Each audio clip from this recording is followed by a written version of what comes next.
நிலையில் சுற்றுலா பயணிகளின் வருகை அதிகமாக காணப்படுகிறது. குறிப்பாக நீலகிரி மாவட்டத்தில் கடும் வாகன போக்குவரத்து நெரிசலை கட்டுப்படுத்தும் விதமாக இன்று மற்றும் நாளை மாவட்ட காவல்துறை சார்பில் போக்குவரத்து மாற்றம் மட்டும் செய்யப்பட்டுள்ளது. குறிப்பாக உதகையிலிருந்து கோவை, ஈரோடு, திருப்பூர், சேலம், சென்னை உள்ளிட்ட சமவெளி பகுதிகளுக்கு செல்லும் அனைத்து வாகனங்களும் கோத்தகிரி வழியாகவும், கோவையிலிருந்து மேட்டுப்பாளையத்திலிருந்து உதகை நோக்கி வரும் அனைத்து வாகனங்களும் குன்னூர் வழியாக இயக்குமாறு அறிவுறுத்தப்பட்டுள்ளது. பெட்ரோல், பால், சமையல் எரிவாயு போன்ற அத்தியாவசிய பொருட்களை ஏற்றி வரும் லாரி போன்ற கனரக வாகனங்களை தவிர மற்ற அனைத்து லாரிகளும், கனரக வாகனங்களும், சுற்றுலா வாகனங்களும் காலை 6 மணி முதல் இரவு 8 மணி வரை உதகை நகருக்குள் வருவதற்கு அனுமதி இல்லை எனவும் காவல்துறை சார்பில் அறிவிக்கப்பட்டுள்ளது. கேரளா, கர்நாடகா மாநிலங்களில் இருந்து கூடலூர் வழியாக உதகைக்கு வரும் அரசு பேருந்துகளை தவிர அனைத்து வாகனங்களும் உதகை அருகே உள்ள HPF பகுதியில் நிறுத்தி மாவட்ட நிர்வாகத்தால் அறிமுகப்படுத்தப்பட்டுள்ள சுற்றுலா அரசு பேருந்தை பயன்படுத்திக் கொள்ள வேண்டும் என தெரிவிக்கப்பட்டுள்ளது.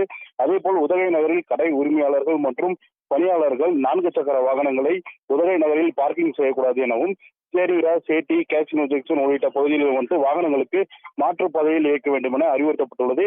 மேலும் தமிழகம், கேரளா, கர்நாடகா ஆகிய 3 மாநில தேர்தல்கள் நாடாளுமன்ற தேர்தல் நிறைவடைந்துள்ள நிலையில் இன்று காலையிலிருந்து உதகைக்கு வரக்கூடிய சுற்றுலா பயணிகளின் வருகை அதிகரித்து காணப்படுகிறது.